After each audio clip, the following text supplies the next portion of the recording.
जय हिंद साथियों, स्वागत है आप सभी का सत्या एक्सीलेंट यूट्यूब चैनल पे। यदि आप भी आईटीआई के छात्र और आईटीआई सेकेंड ईयर का एग्जाम देने गए थे आज की डेट में, तो आप लोग इस वीडियो को बिल्कुल कंप्लीट देखिएगा। और वो छात्र जो इलेक्ट्रीशियन थ्योरी का एग्जाम देने गए थे, उनके लिए तो आज की वीडियो खास होने वाली है, क्योंकि आज का जो क्वेश्चन यहाँ पर जो पूछा गया था एग्जाम में, किस तरह के क्वेश्चन पूछे गए थे, ये सारी जानकारी आपको देने वाला हूँ इस वीडियो के माध्यम से। तो वीडियो को आप कंप्लीट जरूर देखिएगा। तो आज की डेट में पहला क्वेश्चन पूछा गया था कि डीसी जनरेटर में फील्ड वाइंडिंग का नाम क्या है। यहाँ पर आप देख सकते हैं, एक वाइंडिंग यहाँ पर दिखाई जा रही।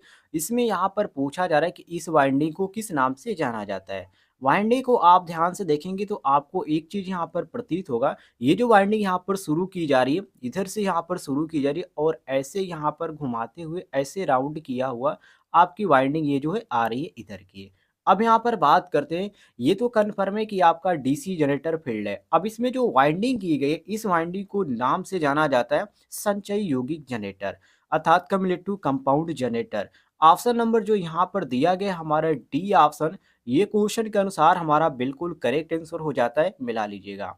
आगे देखिए अगले क्वेश्चन को, जिसमें अगला क्वेश्चन यहाँ पर पूछा जा रहा है कि डीसी जनरेटर में इंटरपोल कैसे जुड़े होते हैं। कैसे जुड़े होते हैं का मतलब यहाँ पर क्वेश्चन में ये पूछ रहा है कि किस क्रम में जुड़े हुए होते हैं। ए ऑप्शन आर्मेचर के साथ श्रृंखला में, बी ऑप्शन आर्मेचर के साथ समानांतर में, सी ऑप्शन शंट फील्ड के साथ श्रृंखला में और डी ऑप्शन है शंट फील्ड के साथ समानांतर में। तो देखिए डीसी जनरेटर में जब इंटरपोल की बात की जाए, वो भी यहाँ पर किस क्रम में जुड़े हैं, तो हमेशा आप ध्यान रखिएगा ये जो जोड़े जाते हैं आर्मेचर के साथ श्रृंखला में जोड़े जाते हैं, अर्थात श्रेणी क्रम में जोड़े जाते हैं। ये ऑप्शन हमारा क्वेश्चन के अनुसार करेक्ट आंसर हो जाएगा, मिला लीजिएगा।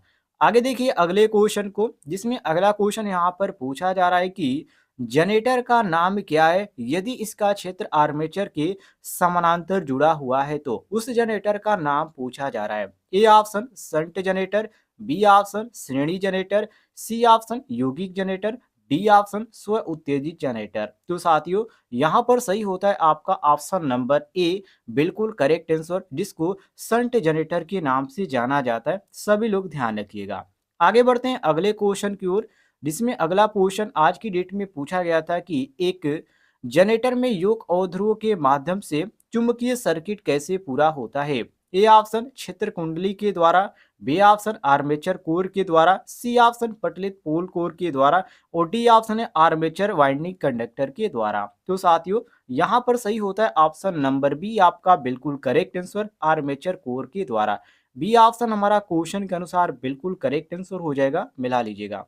आगे बढ़ते हैं अगले क्वेश्चन की ओर, जिसमें अगला क्वेश्चन यहाँ पर पूछा जा रहा है कि डीसी जनरेटर में स्प्लिट रिंग का क्या कार्य है। जो स्प्लिट रिंग होता है उसका कार्य क्या होता है, वेरी वेरी इंपॉर्टेंट क्वेश्चन पूछा गया था। देखिए जो स्प्लिट रिंग होता है, ये एक दिशा में आउटपुट प्रदान करता है और इसको आप कह सकते हैं कि ये क्या करता है, ये एक ही दिशा में इसको ये जो कार्य करता है ये करता है, इसको भी ध्यान रखिएगा। ऑप्शन नंबर बी हमारा करेक्ट आंसर हो जाएगा।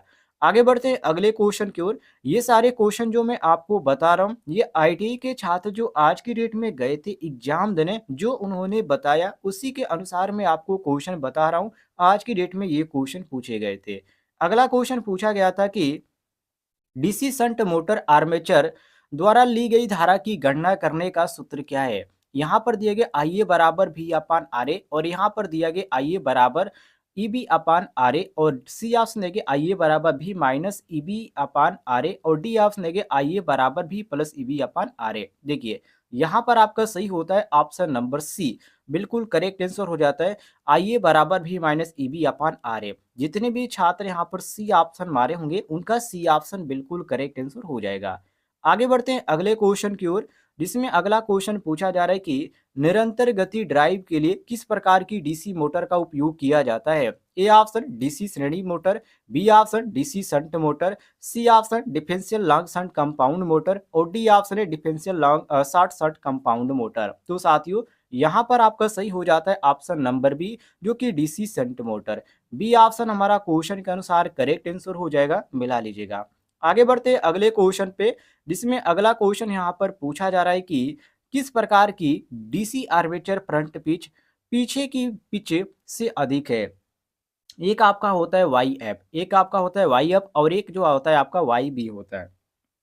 जो आपका वाई एफ होता है इसको आर्मेचर यहाँ पर फ्रंट पिच बोला जाता है और जो यहाँ पर वाई बी होता है इसको साथियों बोला जाता है जो कि पीछे की जो पिच होती है बैक पिच उसको बोला जाता है। तो यहाँ पर आपका जो दिया गया ऑप्शन में ये बिल्कुल करेक्ट आंसर दिया गया ऑप्शन नंबर डी, जिसको रिट्रोग्रेसिव वाइंडिंग के नाम से जाना जाता है। ये आपका डी ऑप्शन जो दिया गया है, ये डी ऑप्शन साथियों आपका करेक्ट आंसर हो जाएगा। मिला लीजिएगा, रिट्रोग्रेसिव वाइंडिंग से अधिक है, डी ऑप्शन आपका करेक्ट आंसर हो जाएगा।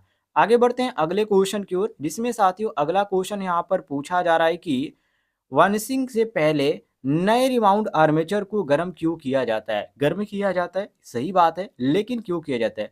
तो ये आपका जो यहाँ पर आप कोई भी आप लेके जाते हैं मोटर तो उसमें वार्निशिंग की जाती है, ठीक है? और ये इसलिए किए जाती है ताकि इसमें जो भी यहाँ पर कंडक्टर है वो आपका आसानी से क्या है एक जगह आपका स्थिर हो जाए। लेकिन जब यहाँ पर क्वेश्चन ये पूछा जा रहा है कि आर्मेचर को गर्म क्यों हो जाता है, तो इस स्थिति में आप ये कहेंगे कि उसमें जो नमी होती है उसको बाहर निकालने के लिए ऐसा किया जाता है। या आप एक और भी बात कह सकते हैं, आप इसको धूप में भी आप क्या कर सकते हैं, यहाँ पर इसको धूप में रख देंगे तो इसमें की नमी जो होगी वो भी समाप्त हो जाएगी। तो धूप में भी प्रयोग किया जाता है और इसको आप हीटिंग के द्वारा भी कर सकते हैं, मतलब गर्म करके भी आप इसको बाहर निकाल सकते हैं। Option number A correct answer हो जाएगा। आगे देखिए अगले क्वेश्चन को, जिसमें पूछा जा रहा है कि नियंत्रण सर्किट का प्रकार क्या है? ये आपके सामने एक सर्किट बनाया गया जिसमें स्टॉप बटन है, स्टार्ट बटन है और भी बहुत सारे यहाँ पर आपको के और यहाँ पर अदर अदर यहाँ पर आपको डिवाइसेस लगे हुए नजर आ रहे हैं। अब इसमें यहाँ पर ये पूछा जा रहा है ये किस प्रकार की सर्किट है? तो आप क्वेश्चन को ध्यान से पढ़िए। इसमें जो आपका एक इंचिंग कंट्रोल होता है उसका यहाँ पर इस सर्किट का प्रयोग यहाँ पर बनाया गया और ऑप्शन में जो यहाँ पर सही दिखाया गया है वो ऑप्शन नंबर ए यहाँ पर बिल्कुल सही दिखाया गया है। जितने भी छात्र यहाँ पर ए ऑप्शन मारे होंगे उनका बिल्कुल सही हो जाता है। आगे बढ़ते हैं अगले क्वेश्चन पे, जिसमें अगला क्वेश्चन पूछा गया था कि एसी मोटर स्टेटर वाइंडिंग का प्रकार क्या है? A option single layer basket winding, B option double layer basket winding, C option जटिल कुंडल वाइंडिंग और डी ऑप्शन है हीरा कुंडल वाइंडिंग। तो देखिए ये किस प्रकार की, आप इस तरह यहाँ पर पकड़ सकते हैं। देखिए एक आपका ऐसे यहाँ पर ऐसे लाया गया और इस तरह आपका एक तरह का बनाया गया, मतलब एक तरह से आप यहाँ पर कह सकते हैं ये जो आपका बनाया गया एक बास्केट वाइंडिंग की तरह बनाया गया है, एक टोकरी की तरह यहाँ पर बनाया गया है। तो ये आपका जो सिंगल लेयर बास्केट वाइंडिंग इसको बोला जाता है। ऑप्शन नंबर बी, ये इसको पहचानने का सबसे आसान तरीका है, ये बास्केट की तरह होती है। आगे बढ़ें अगले क्वेश्चन को, जिसमें अगला क्वेश्चन पूछा जा रहा है कि त्रिकला की स्क्वायरल केज प्रेरण मोटर की रोटर आवृत्ति क्या है? जो फ्रीक्वेंसी होती है वो त्रिकला, त्रिकला का मतलब यहाँ पर थ्री फेज में पूछ रहा है। स्क्वायरल केज प्रेरण मोटर की रोटर आवृत्ति क्या है? रोटर आवृत्ति जो होता है साथियों वो आपूर्ति की आवृत्ति के क्या होता है बराबर होता है। कहने का मतलब है जो equal to supply frequency. Option number A बिल्कुल करेक्ट आंसर हो जाता है। ये क्वेश्चन आपका बार बार रिपीट भी हो रहा है और आज की डेट में ये क्वेश्चन पूछा भी गया था, इसको आप रट लीजिएगा। आगे देखिए अगले क्वेश्चन को, जिसमें अगला क्वेश्चन पूछा गया था कि यदि खुले सर्किट में रोटर बार हो तो एसी इंडक्शन मोटर का क्या प्रभाव होता है? ए ऑप्शन शाफ्ट का कंपन, बी ऑप्शन मोटर शुरू नहीं होगी, सी ऑप्शन धीमी गति से चलता है और डी ऑप्शन मोटर के अति गर्म होने पर। तो देखिए इसमें आपका सही हो जाता है ऑप्शन नंबर डी, मोटर के अति गर्म होने से पर। ऑप्शन नंबर डी हमारा जो यहाँ पर दिया गया ये बिल्कुल डी ऑप्शन आपका करेक्ट आंसर दिया गया, मिला लीजिएगा। आगे बढ़ते हैं अगले क्वेश्चन की ओर, जिसमें यहाँ पर पूछा जा रहा है कि three phase slip ring induction motor को शुरू करने और चलाने के लिए किस प्रकार की स्टार्टर का उपयोग किया जाता है? तो साथियों इसमें एक ही आपका स्टार्टर होता है जिसको बोला जाता है, जो ऑप्शन में यहाँ पर भी दिए गए रोटर रिहोस्टेट स्टार्टर अर्थात rotor rheostat starter. Option number भी दिया गया, बिल्कुल करेक्ट आंसर मिला लीजिएगा। और इसमें कंफ्यूज करने के लिए आपको बहुत सारे ऑप्शन भी दिए गए, लेकिन आप ऑप्शनों को ध्यान से पढ़ लीजिएगा, बिल्कुल आपका कंफ्यूजन नहीं होना चाहिए। आगे देखते हैं अगले क्वेश्चन को, जिसमें अगला क्वेश्चन पूछा गया था कि कौन सी दोष स्थिति में थर्मल अतिभार रिले एसी प्रेरण मोटर की रक्षा करता है? A option short circuit, B option खुला परिपथ, सी ऑप्शन अति धारा और डी ऑप्शन है कम वोल्टेज। तो साथियों यहाँ पर आपका सही हो जाता है क्वेश्चन के अनुसार ऑप्शन नंबर सी, जिसको अति धारा के नाम से जाना जाता है। सी ऑप्शन आपका करेक्ट आंसर हो जाएगा। आगे देखिए अगले क्वेश्चन को, जिसमें अगला क्वेश्चन पूछा जा रहा है कि सार्वभौमिक मोटर का अनुप्रयोग कौन सा है? A option jet pump, B option भोजन mixer, C option teleprinter और डी ऑप्शन है कंप्रेसर। सार्वभौमिक को यहाँ पर आप जान जाएंगे कि सार्वभौमिक किस मोटर को बोला जा रहा है, तो आप इसको आसानी से पकड़ सकते हैं। सार्वभौमिक का मतलब यहाँ पर साथियों ये हुआ यूनिवर्सल मोटर की बात कर रहा है। तो सार्वभौमिक के लिए ध्यान रखिएगा आपका भोजन मिक्सर होता है। ऑप्शन नंबर बी हमारा करेक्ट आंसर हो जाएगा। आगे बढ़ते हैं अगले क्वेश्चन की ओर, जिसमें अगला क्वेश्चन यहाँ पर पूछा जा रहा है कि आच्छादित पोल मोटर का अनुप्रयोग क्या है? ए ऑप्शन हेयर ड्रायर में, बी ऑप्शन पंखा में, सी ऑप्शन गीला ग्राइंडर में और डी ऑप्शन लगे वॉशिंग मशीन में। इसमें आपका सही हो जाता है option number A hair dryer में इसका ज्यादातर उपयोग होता है। आगे बढ़ते हैं अगले क्वेश्चन को देखिए। अगला क्वेश्चन यहाँ पर पूछा जा रहा है साथियों कि एक आदर्श अल्टरनेटर में ईएमएफ फेज की गणना करने के लिए किस सूत्र का उपयोग किया जाता है? जो ईएमएफ होता है साथियों, इसका पूरा नाम होता है इलेक्ट्रोमोटिव फोर्स। इसके यहाँ पर गणना करने की बात करें तो गणना करने के लिए एक सूत्र का उपयोग किया जाता है, जो कि यहाँ पर दिया गया यहाँ पर दिया गया 4.445 एफटी, जो कि ऑप्शन में यहाँ पर डी दिया गया, बिल्कुल मैच करे, डी ऑप्शन करेक्ट आंसर हो जाएगा। और इसमें बहुत सारे कंफ्यूजन टाइप के भी ऑप्शन दिए गए, तो इन सभी ऑप्शनों को भी ध्यान से देख लीजिएगा। आगे बढ़ते हैं अगले क्वेश्चन को देखिए, जिसमें पूछा जा रहा है कि कौन सा परिवर्तक उपकरण ओवरलोड किया जा सकता है? ए ऑप्शन दृष्टिकारी unit, B option rotary converter, C option motor generator set और डी ऑप्शन है मरकरी आर्क दृष्टिकारी। तो साथियों यहाँ पर सही होता है आपका ऑप्शन नंबर ए, जिसको दृष्टिकारी यूनिट के नाम से जाना जाता है। ए ऑप्शन आपका करेक्ट आंसर हो जाएगा, क्वेश्चन के अनुसार मिला लीजिएगा।